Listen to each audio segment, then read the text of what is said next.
A'udzubillahi minasyaitonirrajim. Bismillahirrahmanirrahim. Ila hadratin Nabil Mustafa Habibina wa syafiina Sayyidina Muhammad sallallahu alaihi wasallam wa ala zawjihi wa auladihi wa dzurriyyatihi wa ahli wa ashabihi wa li jami'il malaikatil muqarrabin wa thumma ila hadrati abaina ummahatina wa jaddatina wa jaddatina wa masyayihina wa asatidatina wa thumma ila jami'il mu'minin mu'minat wal muslimin wal muslimat syaulillahi lahum al-fatihah. A'udzu billahi minasyaitonir rajim. Bismillahirrahmanirrahim. Alhamdulillahi rabbil alamin arrahmanir rahim maliki yaumiddin. Iyyaka na'budu wa iyyaka nasta'in. Shiratal mustaqim. Shiratal ladzina an'amta 'alaihim ghairil maghdubi 'alaihim waladdallin. Sekarang maqalah ke-13. Ya, betul ya? Bismillahirrahmanirrahim. Wal maqalatus salisata asyarata, dan makalah yang ke-13. Makalah itu perkataan ya, makalah. Dan makalah yang ke-13 kila dikatakan. Nah, kila ini asar juga. Ada seorang sahabat atau tabi'in, kita nggak tahu, orangnya nggak mau disebut namanya. Ya kila itu katanya, kila dikatakan, kila katanya, kila dikatakan. Ya ini bisa, ini asar, bisa sahabat, bisa tabi'in, karena nggak mau disebut namanya. Jadi banyak ulama-ulama dulu itu kalau memberikan nasihat itu nggak mau disebut namanya. Itu ada ya, ya terserah kalian, terserah kita mau percaya atau enggak. Ini katanya kila dikatakan. Tapi ini yang berkata ini pasti kalau enggak sahabat tabi'in. Masa kita enggak percaya kepada sahabat? Masa kita enggak percaya tabi'in? Guru kita yang biasa-biasa aja atau bapak mengatakan aja mungkin kalian percaya. Apalagi ini asar. Asar itu ini kalau enggak tabi'in ya sahabat, paling mentok itu tabi'in ya. Itu katanya. Kalau dulu bapak waktu ngaji kalau di pesantren itu kil batu kecil namanya kerikil, pelem buah mangga kecil namanya pentil, jajan di warung kaki kambing namanya kikil ya. Humornya kiai dulu kalau guru bapak. Kila itu kan kil katanya. Jadi kalau kita nggak percaya juga kebangetan, karena apa? Ini kalau nggak, ini kan asal. Kalau nggak yang berkata itu sahabat, ya tabi'in. Hanya nggak mau disebut namanya kan sekarang banyak. Pokoknya hamba Allah mau nyumbang berapa itu hamba Allah, nggak mau disebut namanya. Itu katanya. Tapi tetangga sebelah itu kan hanya katanya.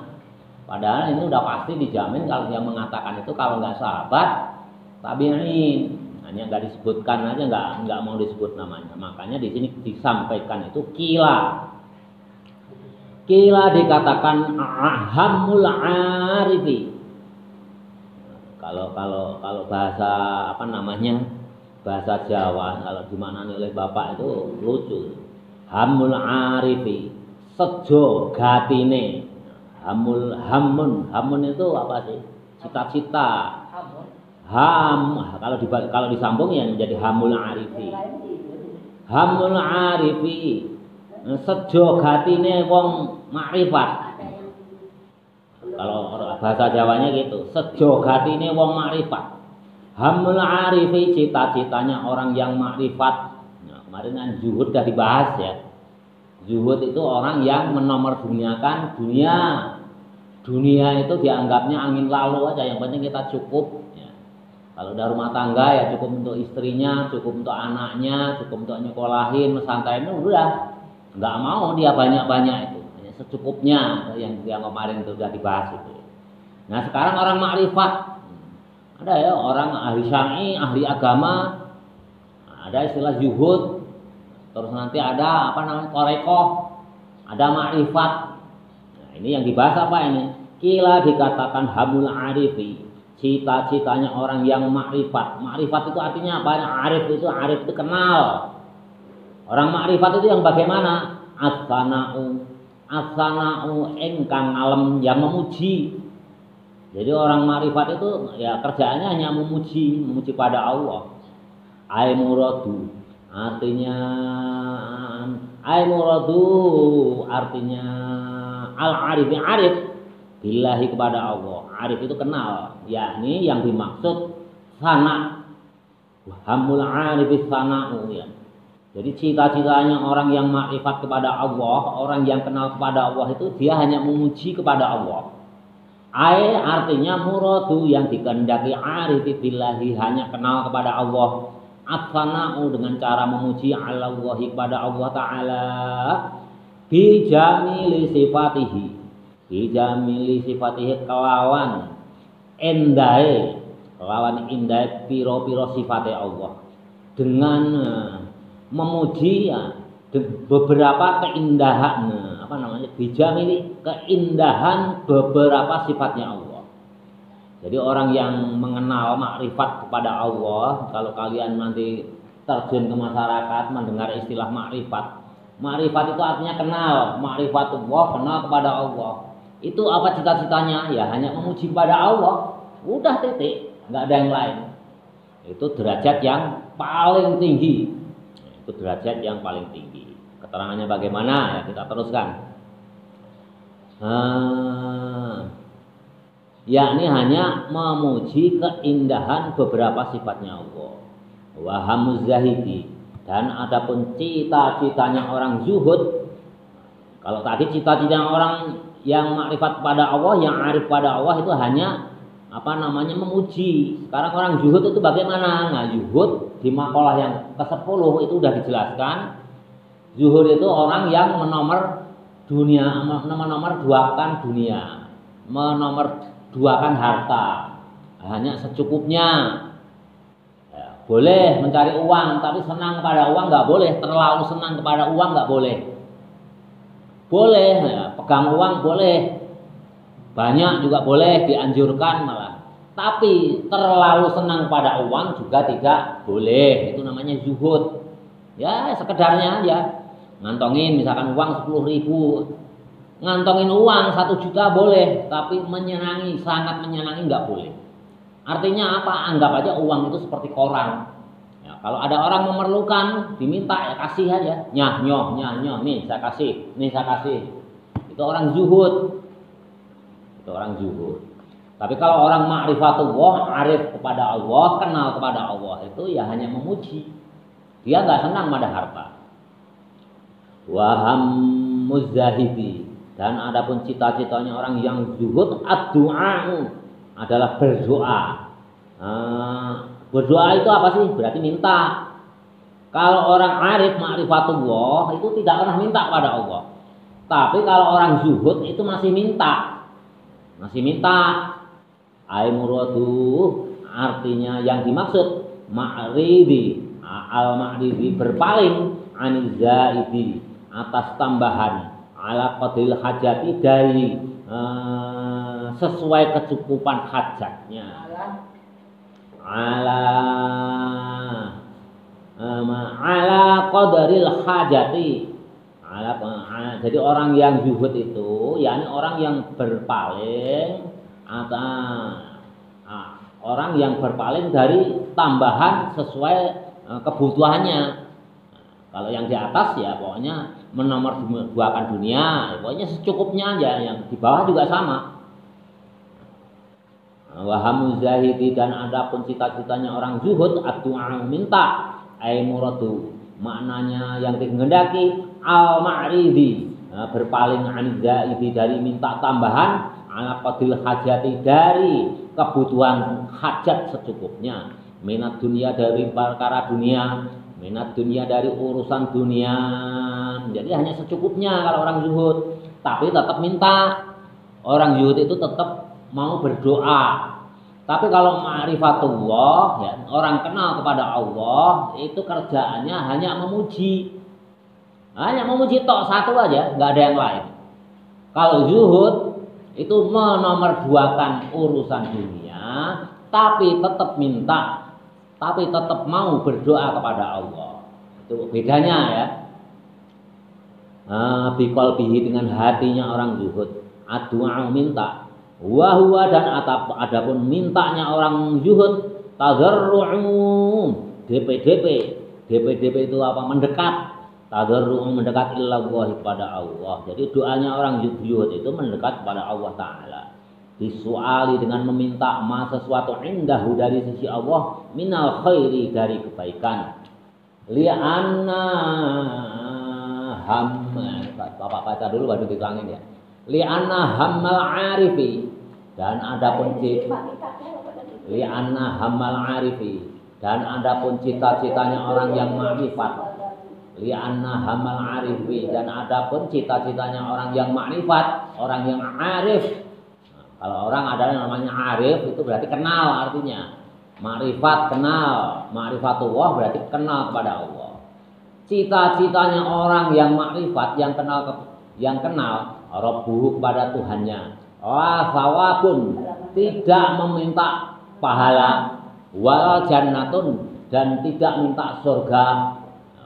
Orang makrifat pada Allah, yang kenal pada Allah itu tidak minta pahala, tidak minta dimasukin surga. Ya, namanya makrifat ya hanya memuji aja pada Allah.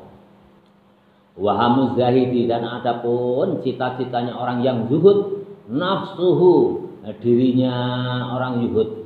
Ay manfaatun artinya masih mencari manfaat nafsihi kepada dirinya orang yang zuhud minat thawabi dari pahala wal jannati dan surga. Jadi kalau orang zuhud, orang yang menomorduakan urusan dunia, itu masih tetap minta surga, dijauhkan dari neraka.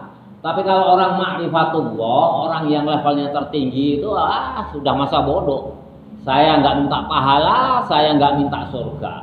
Nah, taunya pengennya apa ya hanya memuji aja pada Allah. Nanti Bapak jelasin. Jadi kalau orang zuhud walaupun sudah menomorduakan urusan dunia, kalau Bapak kan belum zuhud ya. Kalau Bapak masih jauh ya, karena masih diperlukan dunia, masih perlu dunia. Tapi orang-orang zuhud itu udah menomorduakan dunia. Masih minta surga, minta neraka, dijauhkan dari neraka, minta bidadari. Itu orang zuhud. Ay manfaatu artinya masih minta manfaat nafsihi terhadap dirinya sendiri orang zuhud minas tawabi dari pahala wal jannati dan minta surga.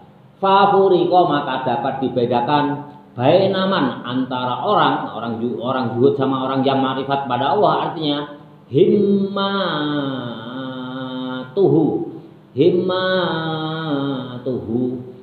cita-citanya bainaman antara orang zuhud himmatuhu cita-citanya al-hurru yakni mendapatkan bidadari waman dan orang himmatuhu orang yang ma'rifat pada Allah beda lagi. Waman dan orang kembali nyaman ini kepada ma'rifatullah yang kenal kepada Allah. Himmatuhu cita-citanya raf'us suturi menghilangkan sesuatu yang menutupi hati terhadap zat Allah. Beda. Kalau orang zuhud, orang yang sudah menomorduakan dunia, itu cita-citanya tetap surga, pahala. Tapi kalau orang ma'rifatullah, orang yang kenal kepada Allah, cita-citanya hanya ingin mampu melihat zat Allah, hanya memuji kepada Allah. Ini Bapak jelaskan ya. Ini Bapak jelaskan. Ini menarik sekali ini. Ini harusnya udah pelajaran kelas aliyah ya. Kelas aliyah, tapi nggak apa-apa. Imam Bukhari udah 9 tahun udah belajar Bukhari hadis ya. Umur 11 tahun, 12 tahun udah al-muwatta, udah hafal, bukan hanya belajar lagi. Jadi sebetulnya belajar agama itu tidak ada batasannya. Hanya pada umumnya Nasoihul Ibad ini kan dibaca itu setelah aliyah. Aliyah, tapi ya nggak apa-apa gitu. Karena di sini ada ilmu tasawuf. Pesantren-pesantren besar itu nggak boleh masih anak-anak itu belajar tasawuf. Seperti zuhud, ma'rifatullah itu sebetulnya belum boleh. Nah, itu kalau pesantren-pesantren besar harus urut. Gitu. Ya karena masih terbatas ya apa boleh buat. Apa boleh buat, tapi nggak apa-apa. Karena apa? Imam Syafi'i 9 tahun sudah belajar tasawuf. Sudah belajar apa-apa ya ini udah hadis ini sudah dipelajari oleh Imam Bukhari. Contohnya Imam Syafi'i masih kecil juga udah ini. Nah, ini Bapak jelaskan dulu. Zuhud di makalah 10 juga udah dijelaskan. Zuhud itu apa sih? Yang menomorduakan urusan dunia. Contoh yang kecil begini. Kalau kalian bertamu misalkan atau diundang seperti kemarin diundang di walimatul yang pengantenan itu walimatul ursy. Nah, kalian kan diperlihatkan makanan banyak tuh. Kalau bapak itu ya sedikit-sedikit sudah mempraktekkan mana yang terdekat bapak itu yang dimakan. Misalkan kamu disuguhi, misalkan disuruh makan di meja itu ada tempe, ada daging, ada rendang, ada pindang, terus ada lagi apa? Kornet. Nah, orang yang paling zuhud, orang yang disebut zuhud itu mana yang terdekat itu yang kalian ambil. Kalau kalian itu daging kok tempatnya jauh, kalian masih mencari daging, berarti belum zuhud. Jelas, itu contoh yang paling jangkal. Nah, bapak udah bisa. Bapak itu kalau ke setiap ke walimatul urus itu mana yang terdekat itu yang dimakan. Sekali makan udah. Ya, itu contoh. Contoh terhadap diri bapak. Ya ini hanya tahadus binikmat. Ya nanti kalau ada orang yang menilai riak ya silahkan. Bapak semenjak tahun 2004 sampai sekarang tahun berapa? 2024. Itu belum pernah beli baju, celana atau apapun yang terkaitan dengan pakaian. Beli sendiri itu belum pernah. Entah itu celana, entah itu baju batik atau baju apapun, enggak pernah. Tapi mengharapkan diberi juga enggak. Kalau mengharapkan diberi nanti maksudnya apa? Toma, mengharapkan itu juga penyakit hati yang besar. Kibir, hasud, toma itu penyakit hati yang besar. Itu contoh zuhud ya udah. Kalau memang itu ada orang ngasih baju bekas misalkan, ya kita pakai. Makanya celana bapak mayoritas itu semuanya bekas. Yang baru itu hanya ada 2. Menjelang 8 tahun yang lalu ada yang memberikan hadiah menjelang nikah dengan istri yang terakhir itu. Itu yang terbaru ya. Kurang lebih 8 tahun yang lalu. Bahkan ada 2 tahun yang lalu oleh ada adik bapak yang bungsu. Itu mau ini mau dibeli celana, ayo kita ke ke mall.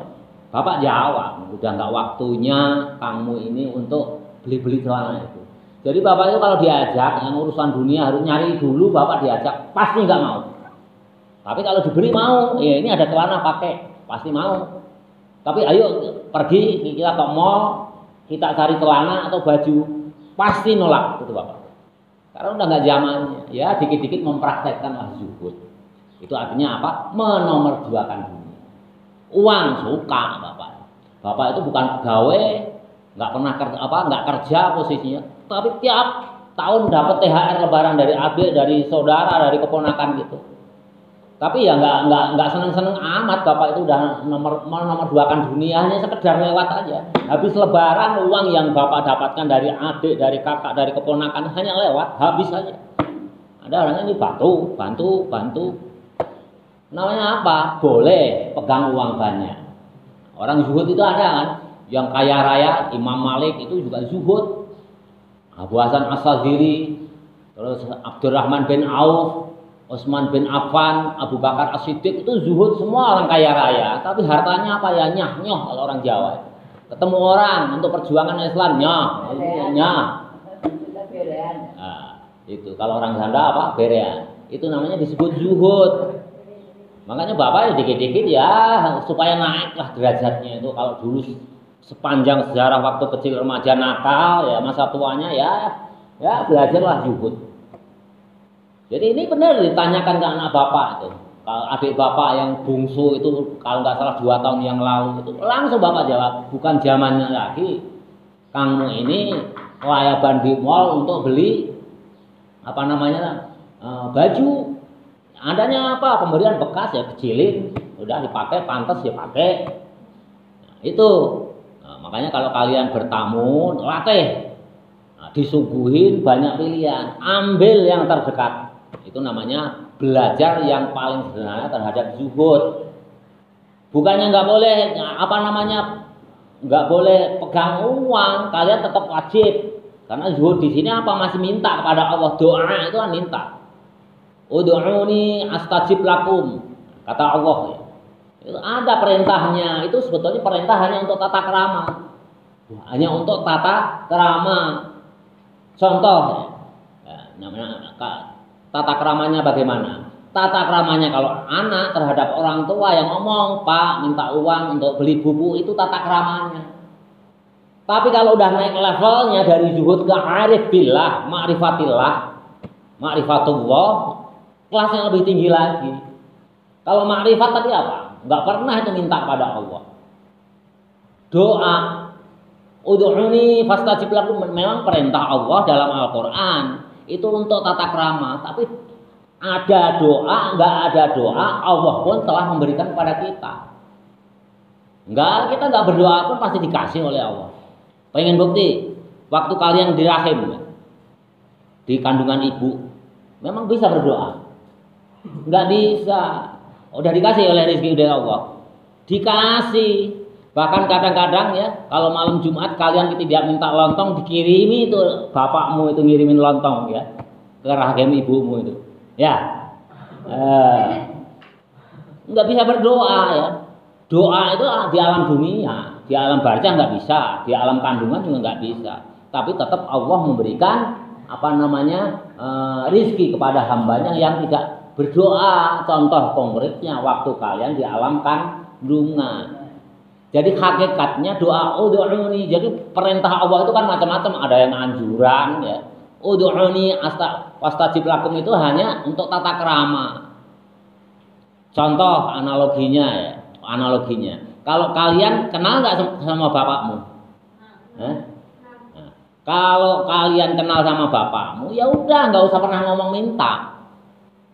Adanya hanya muji, bapak saya itu baik, ini mau membiayai, mau cari uang ya, cari uang untuk membiayai saya di pesantren. Ya. Tapi nanti ya itu namanya anak makrifat kepada walidain, kedua orang tua. Nggak usah minta. Wah Pak, kalau nggak diminta bapak saya mah koret, ya udah merdeka lah bapak saya itu ya. Ya itu macam-macam ya. Tapi kata kitab itu kata kitab di sini yang namanya disebut makrifat itu orang yang tidak pernah minta, tidak pernah doa kepada Allah. Makanya bapak itu kalau suruh ngapalin doa itu malas. Itu salah satu belajar untuk menjadi makrifat kepada Allah. Nah, makanya kalau bapak diajarkan doa oleh Gus Baha itu ya. Gus Baha itu suatu saat tawaf di di Ka'bah. Doanya apa? Ya Allah, saya mohon yang terbaik untukku ya Allah. Udah, nanti keliling lagi sampai multazam seperti yang tadi ya Allah. Keliling lagi seperti tadi ya Allah. Orang alim doanya itu seperti tadi ya Allah. Seperti tadi ya Allah. Sekelas Gus Baha. Kata siapa? Gus Baha sendiri. Jadi kalau orang sudah ma'rifatullah, apa sih? Semua yang ada di dunia ini adalah milik Allah. Uang milik siapa? Milik Pak Wakil atau milik Allah? Uang dibuat dari apa? Kertas. Kertas dibuat dari apa? Pohon milik siapa? Allah. Milik Allah. Semua milik Allah. Semuanya udah dikasih. Bumi milik Allah, oksigen milik Allah. Rumah milik Allah, uang milik Allah. Kok masih minta lagi?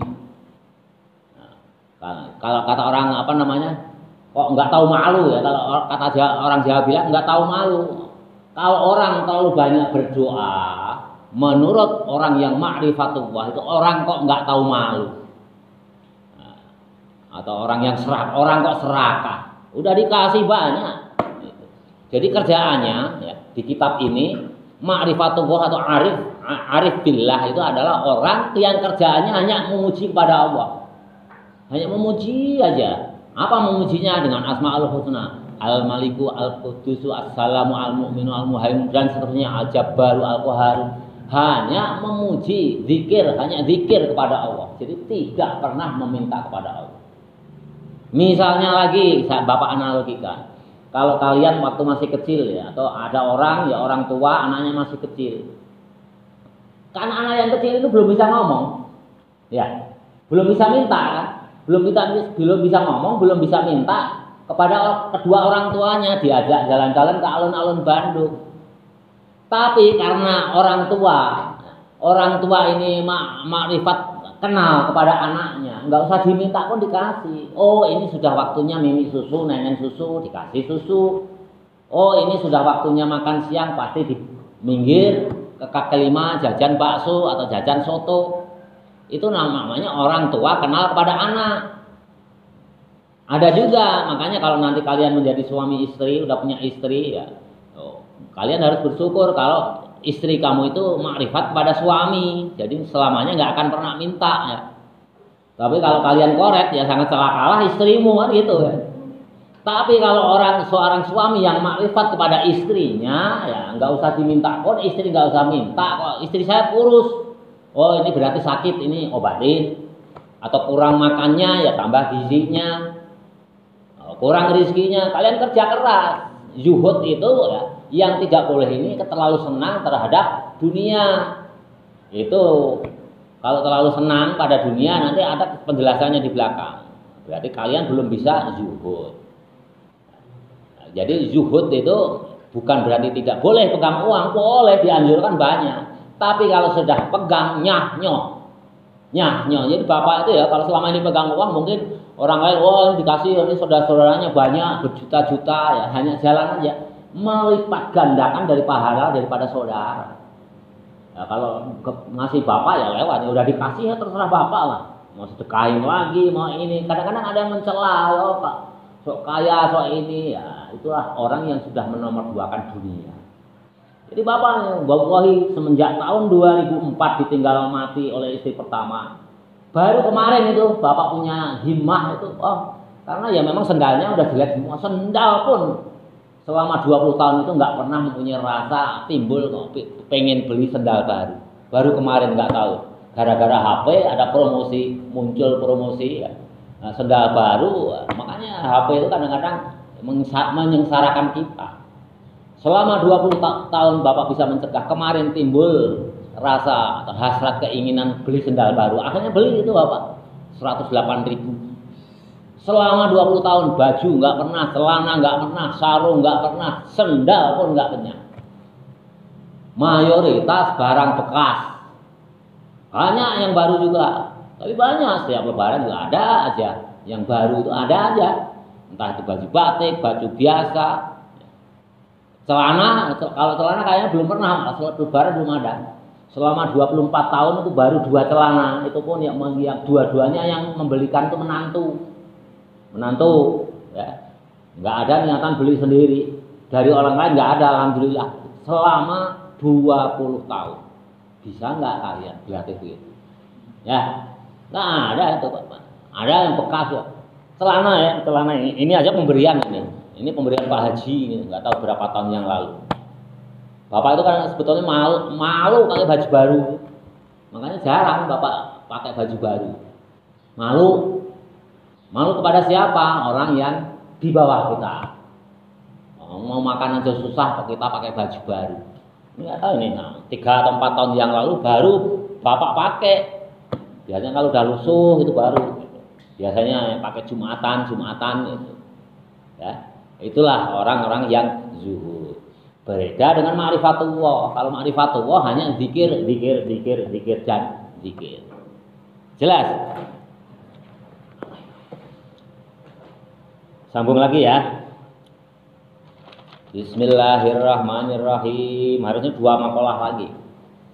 Nah, memang ini luar biasa ini. Harusnya ini kajiannya orang-orang yang sudah dewasa ya. Bismillahirrahmanirrahim. Jadi kalau ma'rifatullah itu dia orang-orang wali. Jadi wali itu juga macam-macam. Ya. Wali itu macam-macam, ada 2 jenis. Yang satu seperti Syekh Abdul Qadir Jailani. Syekh Abdul Qadir Jailani sewaktu Rasulullah Nabi Muhammad SAW Mi'raj ke Sidratul Muntaha. Itu di setelah naik Arsy itu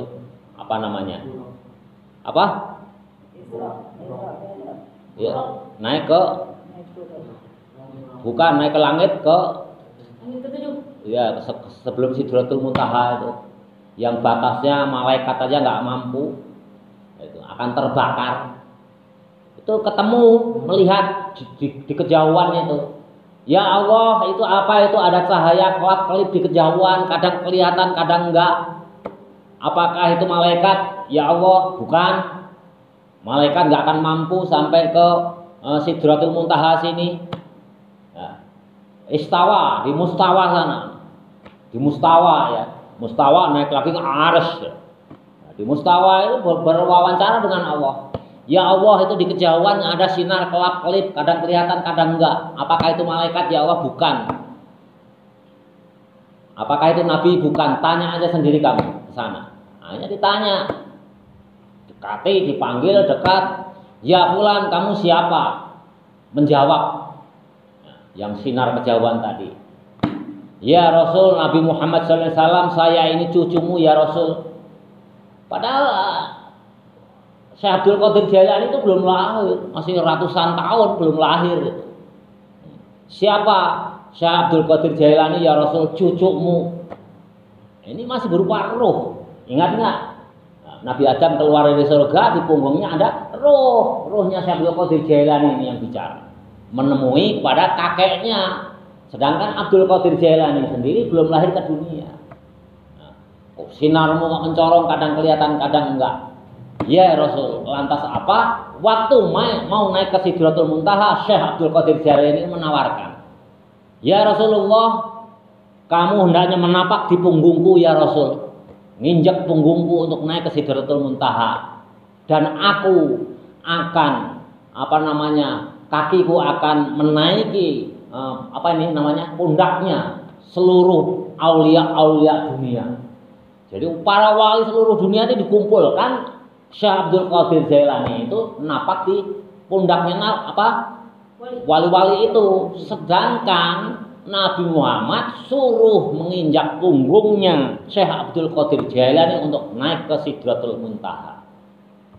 Makanya Syekh Abdul Qadir Jailani itu sangat terkenal sekali. Karena apa? Sultanul Aulia, sultannya, pemimpinnya para wali. Wali-wali seluruh dunia, ya tentunya rohnya ya, ini kan belum lahir ini ke dunia. Tapi rohnya sudah ada semenjak Nabi Adam diusir dari surga. Nah, itu naik ke pundaknya. Nah, Nabi Muhammad naik ke Sidratul Muntaha melalui punggungnya Syekh Abdul Qadir Jailani. Makanya Syekh Abdul Qadir Jailani itu sangat terkenal sekali. Sangat terkenal sekali. Kitabnya yang terkenal namanya Al-Ghunyah. Nanti kalau kalian gede mau ngaji ke bapak, nanti bisa bapak bacain itu cerita-cerita antik itu nanti bikin Al-Ghunyah itu. Nanti ada di sana sholat Idul Fitri. Jadi sholat di bulan Syawal itu ada di sana. Kalau di kampung bapak biasanya malam Idul Fitri itu sholat Lailatul Idul Fitri. Dasarnya ada di kitab Al-Ghunyah yang mengarang siapa? Syekh Abdul Qadir Jailani. Itu dulu amalannya Syekh Abdul Qadir Jailani. Hadisnya dari Nabi. Sehingga Syekh Abdul Qadir Jailani ini berdoa ya, beliau juga zuhud, ma'rifatullah, ahli agama, ahli syar'i. Lengkap. Sedangkan di bagian yang lain Nabi Muhammad diperlihatkan oleh Allah wali yang tersembunyi, yang kayak pocong itu. Kelihatannya ya pocong, persis pocong itu. Tanya Nabi itu pada Allah, ya Allah itu ada apa? Itu seperti pocong itu apa? Nah, itu waliku. Siapa dia? Nah, dia adalah Uwais Al-Qarni. Bapak sering cerita ya. Uwais Al-Qarni itu wali yang menyendiri, hidupnya di hutan lah. Kalau makan nyari makanan yang udah dibuang di tempat sampah. Kerjanya apa? Hanya memuji pada Allah. Itulah ma'rifatullah. Ya. Tapi kalau Syekh Abdul Qadir Jailani ma'rifatullah juga, zuhud juga, makanya terkenal. Sedangkan Uwais Al-Qarni itu kurang lebih dia zaman kehidupannya zaman Khalifah Umar bin Khattab, zaman Nabi Muhammad belum lahir. Tapi sudah diperintahkan, ya Umar, suatu saat kalau kamu di Madinah, ada suatu wilayah di Yaman, cari yang namanya Uwais Al-Qarni. Nanti tanda tanyanya apa? Tanda tanyanya di punggungnya ada seperti apa namanya bekas penyakit apa? Kulit yang nggak hilang. Nah, kamu minta didoakan Umar. Ini belum lahir. Nah, ini lahirnya sejaman waktu Umar bin Khattab menjadi khalifah di Madinah. Akhirnya dicari juga ketemu juga. Nah, itu di Mustawa, di Istawa sana. Itu Nabi Muhammad tanya, ya Allah itu siapa? Seperti apa namanya kalau bahasa kita apa tadi? Pocong. Di kerudung itu pakai mukena itu. Oh, itu adalah waliku Uwais Al-Qarni. Dia sembunyi, kerjaannya hanya zikir, dan zikir padaku. Makanya dia nggak terkenal. Tapi dua-duanya antara Syekh Abdul Qadir Jailani yang cucumu dengan Uwais Al-Qarni. Uwais Al-Qarni bukan cucu Nabi. Itu derajatnya sama. Derajatnya ini sama. Ini derajatnya sama. Makanya ada wali. Wali itu yang ma'rifat seperti Uwais Al-Qarni. Ya, sekarang juga ada wali itu. Ngajar juga nggak pernah, nggak mau ngajar, gaul juga enggak. Kerjaannya aja apa? Hanya zikir pada Allah. Kalau ada orang yang datang sowan, Yai saya minta doa, oh iya sambil diusir dia, udah kamu pulang aja nanti saya doakan. Dulu ada di Magelang itu namanya Mbah Mangli. Zaman Gus Dur di Klaten ada juga. Oh itu namanya nggak pernah ngajar ya. Seperti Uwais Al-Qarni seumur hidup nggak pernah ngajar. Tapi kekasih Allah derajatnya sama dengan Syekh Abdul Qadir Jailani. Luar biasa gitu. Nah, makanya kalian itu harus gembleng dari kecil itu. Imam Bukhari ya umur 8 tahun 9 tahun udah belajar ini. Tapi kalau pada umumnya kitab ini dibaca setelah aliyah. Paling nggak kelas 1 atau kelas 2. Juga kalian nggak apa-apa dari kecil juga tanam belajar zuhud. Zuhud sekali lagi bukannya zuhud juga seperti Imam siapa Malik kaya raya.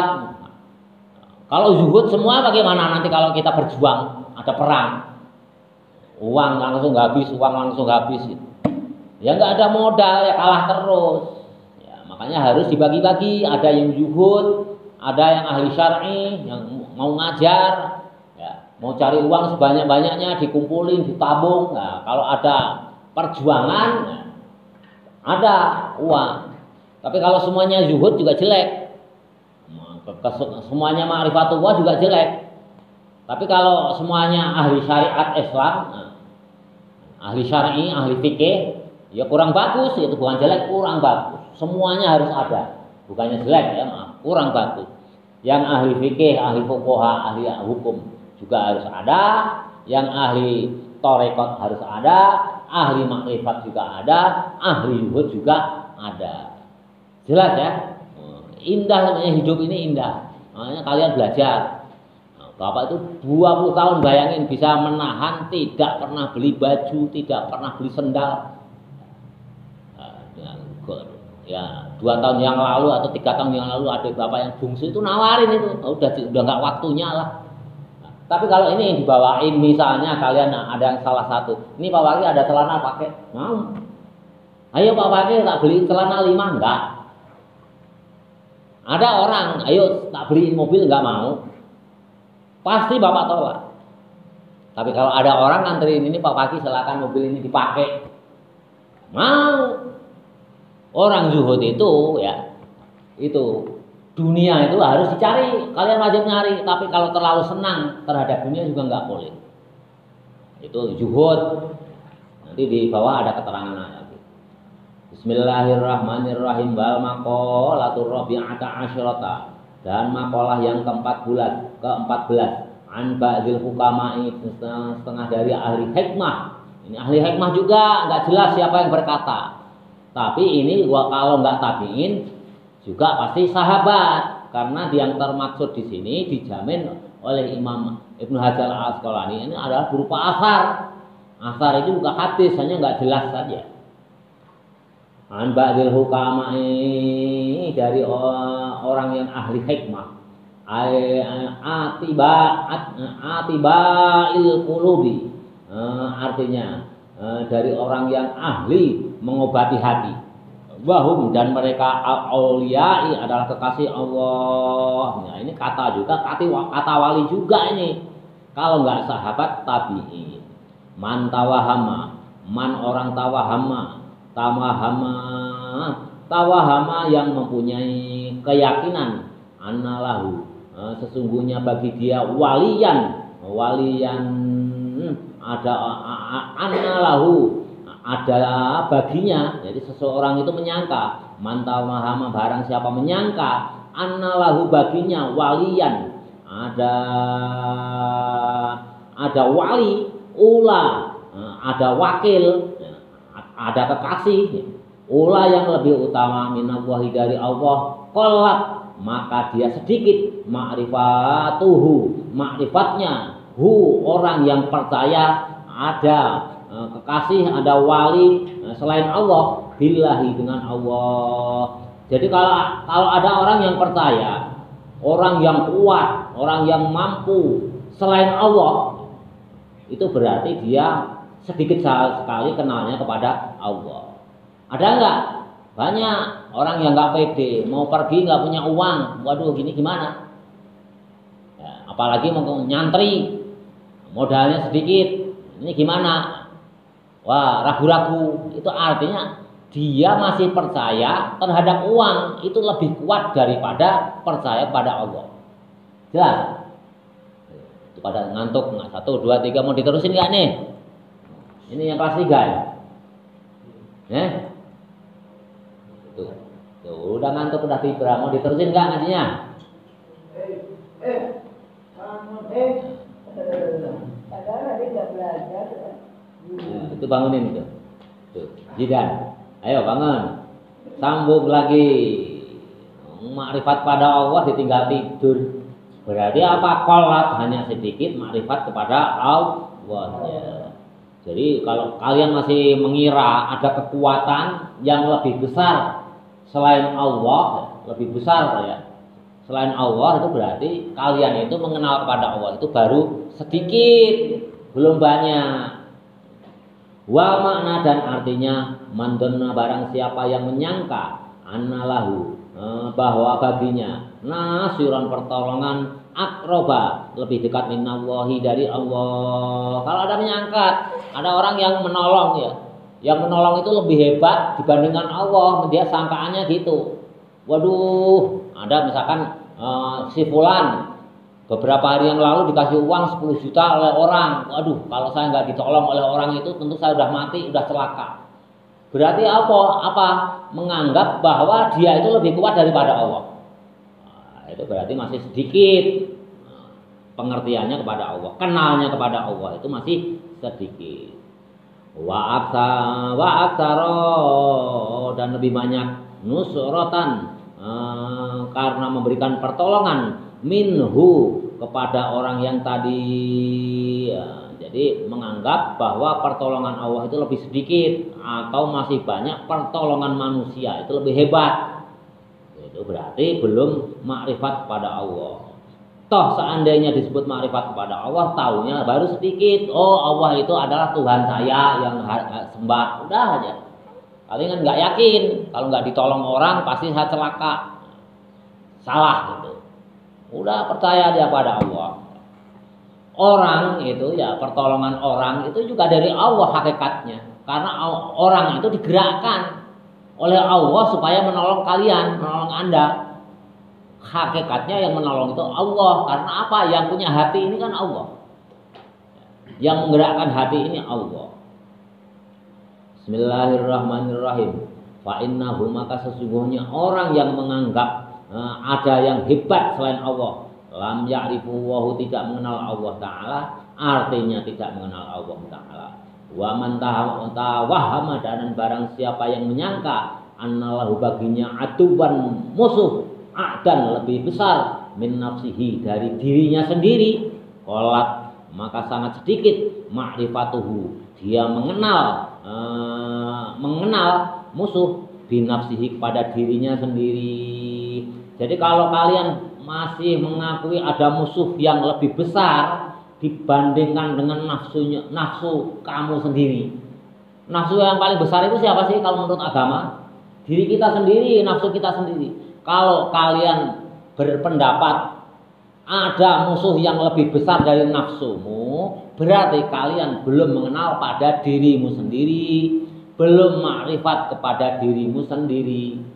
Jelas? Itu yang disebut binafsi. Waman donna, waman artinya waman dan orang donna yang menyangka annalahu baginya udwan musuh aqwa lebih kuat min nafsihi dari nafsunya sendiri. Amarota artinya nafsu amarah walawamati dan nafsu lawamah. Fa innahu maka sesungguhnya nafsu amarah dan lawamah fa innahu maka sesungguhnya orang yang menganggap ada musuh yang lebih kuat dibandingkan nafsu amarah dan lawamah itu, fa innahu maka sesungguhnya baginya lam ya'rif tidak mengenal nafsahu akan dirinya sendiri. Nah, ini Bapak jelaskan. Kalian udah pernah belajar nafsu? Ada berapa nafsu? Yang ngantuk lagi. Ada nafsu, kalau dalam Islam biasanya dibagi 3. Yang pertama nafsu lawamah, nafsu amarah, nafsu mutmainah. Ada juga yang berpendapat ada 4. Ada nafsu lawamah, ada nafsu supiyah, ada nafsu amarah, ada nafsu mutmainah. Bapak jelaskan, nafsu lawamah itu ya hakikatnya orang yang sudah percaya berbuat baik pada Allah, tapi masih bercampur melaksanakan hal-hal yang maksiat. Itu yang lawamah. Entah itu urusan dunia yang kaitannya dengan harta, kekayaan, ya, ataupun yang menyangkut pada diri sendiri. Makanya ada orang membagi lagi. Lawamah itu dibagi lagi. Kalau lawamah itu khusus untuk urusan dunia, mencintai harta, mencintai sesuatu, mobil, cari harta yang sebanyak-banyaknya, tapi bukan untuk agama, itu nafsu lawamah. Ada juga yang membagi nafsu supiyah. Supiyah itu nafsu yang diciptakan antara perut sama farji. Itu namanya supiyah. Tapi ada juga yang menggabungkan supiyah ini nggak ada, lawamah aja. Toh itu juga masih urusan dunia. Tapi intinya yang urusan dunia itu kalau kalian hal-hal yang berbuat maksiat terhadap dunia ya nafsu lawamah. Gila jabatan, gila harta, gila perempuan, gila judi, gila maksiat, itu nafsu lawamah. Tapi kalian tetap ibadah, tetap makrifat pada Allah. Tapi maksiat juga dilaksanakan. Itulah yang mengendalikan kalian itu disebut nafsu lawamah. Lantas apa nafsu amarah? Namanya marah.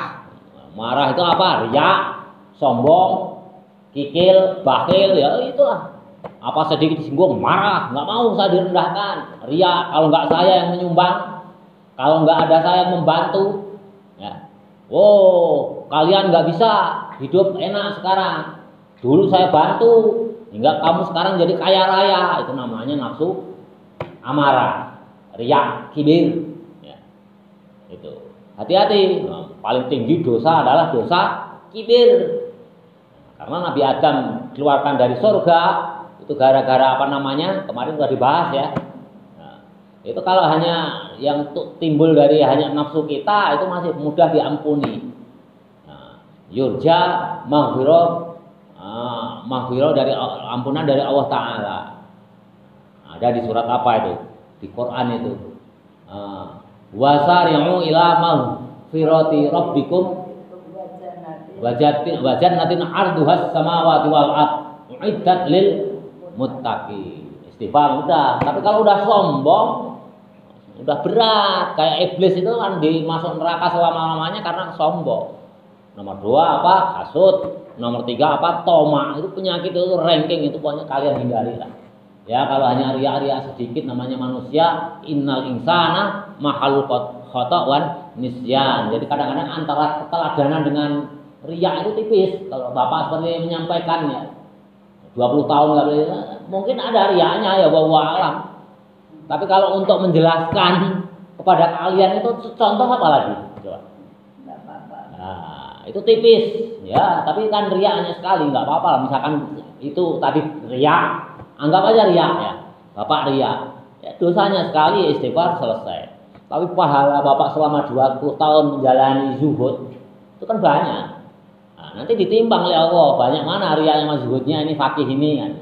Nggak mikirin lah baju ini itu. Nah, itu terjadi. Nah, riaknya sekali ya, seandainya oleh atlet itu kan rebutan antara raqib sama atlet. Wah, itu bagian saya itu memberikan keteladanan. Atlet, wah ria ini fakih ini, itu bagian saya, masuk yang jelek, rebutan. Ya. Jadi antara keteladanan, laqad kana fi Rasulillahi uswatun hasanah itu tipis dengan ria itu. Makanya ria itu ya dosa kecil lah, istighfar selesai. Kemarin udah Bapak bahas ya. Tapi kalau namanya sombong, kalau kamu sombong itu ya dosanya bisa. Makanya kalau kalian berada di zuhud itu apa ya? Kalau kamu punya kendaraan itu boleh. Kalau cinta terhadap kendaraan itu yang dilarang. Karena nanti akan terbalik. Nanti di bawahnya ada penjelasan. Nanti akan terbalik. Kalian yang diperbudak oleh kendaraan. Makanya Bapak ya, itu Bapak nggak mau itu beli motor baru bagus itu sebetulnya nggak mau. Ngapain? Hanya untuk dagang belanja aja yang sederhana aja. Beli motor bagus. Mau dibeliin juga mau tuh Bapak tanyain Bu Haji itu, nawarin motor enggak, tahu beli sendiri aja. Tapi kalau ini motor pakai pasti Bapak mau. Bu Haji bahasanya lain, motornya ganti-ganti ya. Itu kan mau dibeliin dulu, berarti sudah ada unsur toma ini orangnya masih ada. Tanya, Bapak mau dibeliin itu. Tapi kalau ini motornya kamu pakai untuk ngajarin ngaji pasti mau. Tapi kalau pernah ditawarkan dulu, nanti takutnya Bapak itu di hati Bapak ada unsur toma. Ya, beda. Ya ada. Bu Hajinya saksinya masih hidup. Ya. Tiba-tiba beli baru itu bukan apa-apa, bukan ini. Bapak enggak itu menjadi hambanya motor. Kalau kita tidak dilatih zuhud, diperbudak oleh motor itu. Bersih, dicuci lagi, ininya rusak sedikit, Bapak yang ngaji pakai itu, belanja pakai itu untuk ngangkut sampai sama aja.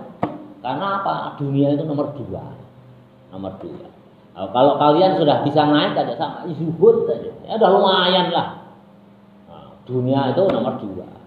Tapi jangan semuanya zuhud. Kalau semuanya zuhud, yang santri ini zuhud, yang menyelesaikan musola itu siapa? Harus ada yang kaya raya. Kalau nanti suatu saat ada perang, siapa yang membiayai perang? Orang yang kaya, orang yang zuhud nggak bisa diharapkan. Tapi kalau nggak ada orang yang zuhud, nanti juga nggak ada yang ngerem hawa nafsu. Nggak ada orang yang ma'rifatillah, nggak ada yang memasak bumi ini supaya terhindar dari disegerakannya kiamat oleh Allah. Lalu ada orang ulama seperti Kiai Abdullah Gimnastiar menata hati, Gus Baha ahli fikih, ahli tafsir. Ya. Ini macam-macam. Ada orang yang kerjaannya hanya zikir saja. Itu apa? Hakikatnya mohon kepada Allah supaya bumi ini dihindarkan dari cepat-cepat kiamat. Cepat-cepat kiamat. Jelas ya? Satu makalah lagi. Soalnya ini yang kelas 3, ini tuh terutama di kelas 3. Nanti kalau Bulughul Maram itu banyaklah yang mampu baca. Tapi kalau yang baca Nashul Ibad menjelaskan secara detail itu jarang sekali. Mungkin dari santri entah di mana Jaya, entah di mana yang menjelaskannya jarang. Kalau bacanya bisa gitu. Bismillahirrahmanirrahim. Terus kan satu lagi karena masih ada sambungannya. Bismillahirrahmanirrahim. Wal maqalatul khamisata asyarata, dan maqalah yang ke-15 an Abi Bakar As-Siddiq, dari Abi Bakar As-Siddiq. Nah, ini namanya hadis mauquf. Nah, ini sabda sahabat. Sabda sahabat, kata sahabat, bukan nabi. An Abi Bakar Siddiqin, dari Abi Bakar Siddiq radhiyallahu, semoga meridhai Allah anhu, kepada Abi Bakar As-Siddiq.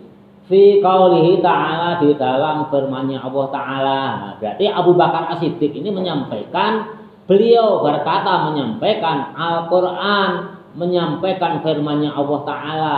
Artinya apa? Al-Qur'an. Beliau memetik Al-Qur'an. Apa yang beliau katakan kepada kita? Zoharul fasadu, zoharo wusteto melo. Nah, kalau bahasa bapak gitu, guru bapak gitu. Zoharul fasadu, zoharo telah jelas, telah terang benderang. Zoharo, ini Quran ya.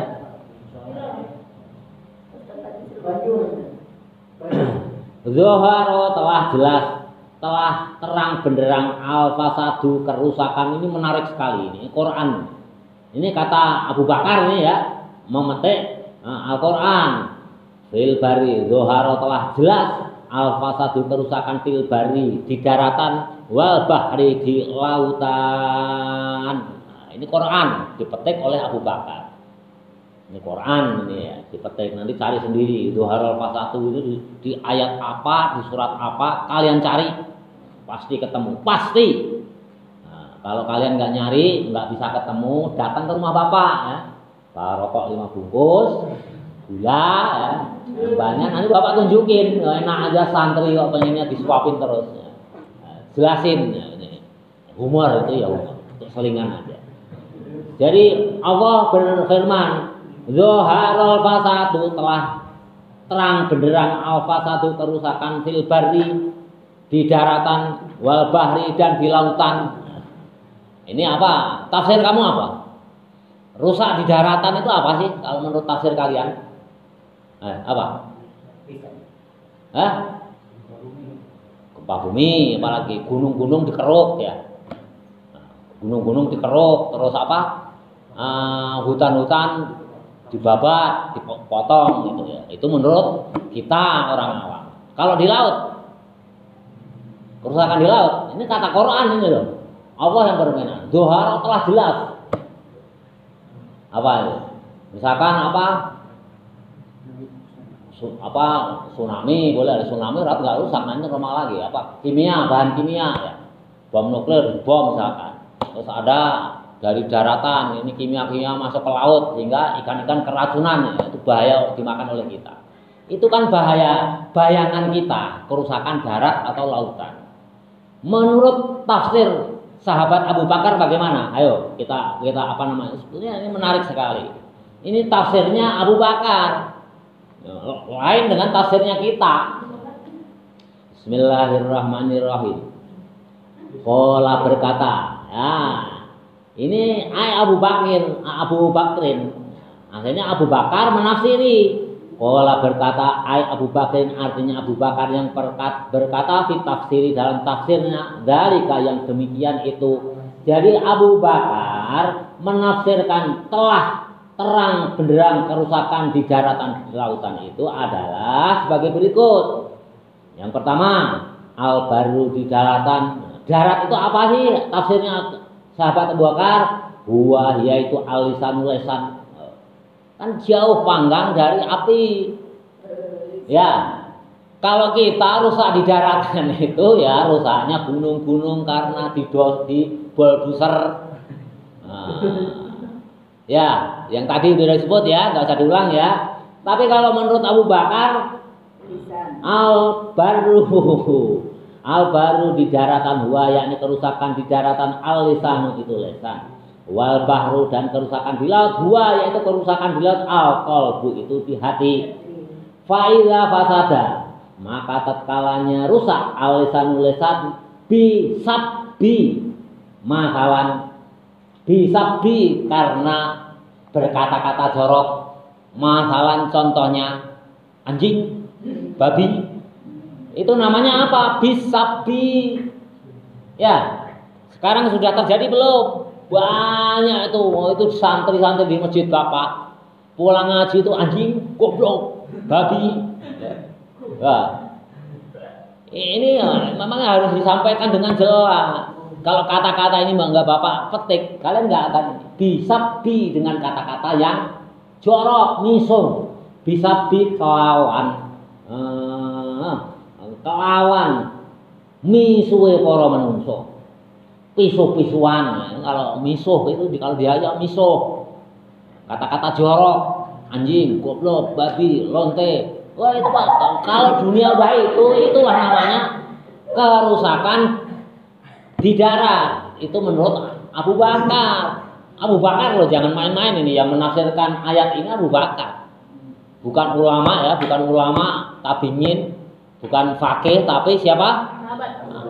Sahabat Abu Bakar bisyabi dengan kata-kata jorok. Contohnya apa kata-kata jorok? Anjing, goblok, babi, dan lain sebagainya. Ya, tergantung di daerah masing-masing ya. Ya, kalau di Jawa janco, lonte, asu, ya gitu. Ini menurut Abu Bakar. Masalah contohnya bakat, maka menangislah dengan sejadi-jadinya. Baka itu menangis. Tapi kalau ditambah tak mati itu sangat menangis. Ya, menangis sejadi-jadinya. Bakat maka menangisi. Kalau ada orang yang berkata jorok yang menangis siapa? Bakat maka menangis alaihi atas kata-kata jorok tadi an-nufusu seseorang. Ail askhosu artinya orang min bani Adam dari bani Adam. Misalnya ada si fulan orangnya ganteng, gagah, ganteng, gagah, berpendidikan, sarjana, ya, sarjana nuklir lagi, keren. Tapi mulutnya selalu keluar anjing, goblok, babi. Itu yang nangis siapa? Bapak. Orang-orang tokoh di sekitarnya, orang-orang tua di sekitarnya. Aduh, ya Allah sayang ya si fulan. Dia sarjana nuklir, jabatannya di perusahaan itu tinggi. Tapi keluar dari lesannya itu kata-kata yang jelek, kata-kata yang jorok, anjing, babi, asu, lonte. Yang nangis siapa? Orang per orang yang ada di sekitarnya yang mendengar. Nangis sayang, orang berpendidikan, orangnya ganteng, orangnya gagah. Tapi kata-katanya yang keluar dari lesannya itu adalah kata-kata yang jorok. Itulah rusaknya dunia menurut sahabat Abu Bakar As-Siddiq menafsirkan zaharul fasada fil barri. Makanya santri kalian punya tugas pokok nanti kalau terjun ke masyarakat kendalikan itu kata-kata anjing, goblok, sia segala macam itu. Ya. Itu menurut Abu Bakar As-Siddiq itu rusaknya dunia itu bukan rusak dunia itu karena apa rusaknya apa namanya gunung-gunung yang karena didoseri untuk huruf, hutan-hutan yang ditebangi untuk nyetak apa uang, ya untuk nyetak kertas, lautan rusak segala macam karena dibom ada bahan kimia, bukan. Hutan rusak gundul, gunung udah rata dengan tanah, nanti dunia akan mencari keseimbangannya sendiri. Gempa di mana-mana terjadi, longsor di mana-mana, keseimbangannya sendiri nanti dicari oleh dunia itu akan mapan kembali karena adanya orang yang ma'rifatullah tadi yang zikir akan mencari keseimbangannya. Ya udah dulu kalau sekarang ada pemanasan global kan, ya pemanasan global terasa di Bandung juga panas sekali, apalagi di Bangladesh itu panas sekali udah lama cukup lama itu terjadi ya di atas 40 derajat Celcius. Ya. Keseimbangan orang akan kuat. Alam akan mencari keseimbangannya sendiri. Gimana untuk mengatasi panas yang sangat ini?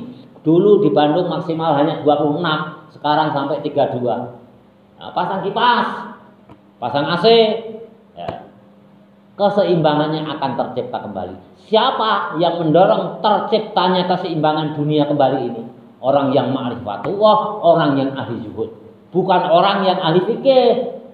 Orang yang ahli zuhud, orang yang ma'rifatullah. Sehingga nanti keseimbangan dunia akan stabil kembali. Jadi jangan khawatir, wah rumah kaca ini itu, itu mah proyeknya orang-orang kaya. Nanti ya, kita percaya kepada orang yang ma'rifatullah, kepada ahli orang yang zuhud. Mereka zikir, bapak itu zikir setiap nafasnya Allah, tarik nafas Allah, keluar Allah. Itulah orang yang zuhud. Ya, orang yang ma'rifatullah itu tertinggi. Ya, udah nggak mengenal itu dunia, itu kenalnya hanya Allah aja. Ya. Orang yang ma'rifatullah itu udah nggak mengharapkan surga. Nah, kalau orang yang zuhud tadi kan jelas mengharapkan surga. Nanti masuk surga nolonin bidadari. Orang yang baru dikeluarkan dari api neraka, dia hanya mengaku di hatinya ada Islam, keluar cemplung dari neraka masuk surga. Udah otomatis oleh Allah itu disediakan apa kata hadis? 72 orang bidadari. Apalagi kayak bapak guru ngaji, ya. 1000 orang bidadari ini, pakai ini 1000 gitu. Ya. 1000 bidadari. Oh. Terus kalian membayangkan bagaimana caranya hubungannya suami istri itu 1000 itu. Wah, berarti Pak Fakih 3 tahun baru ketemu lagi. Itu kalau urusan dunia. Kalau urusan akhirat itu lain halnya.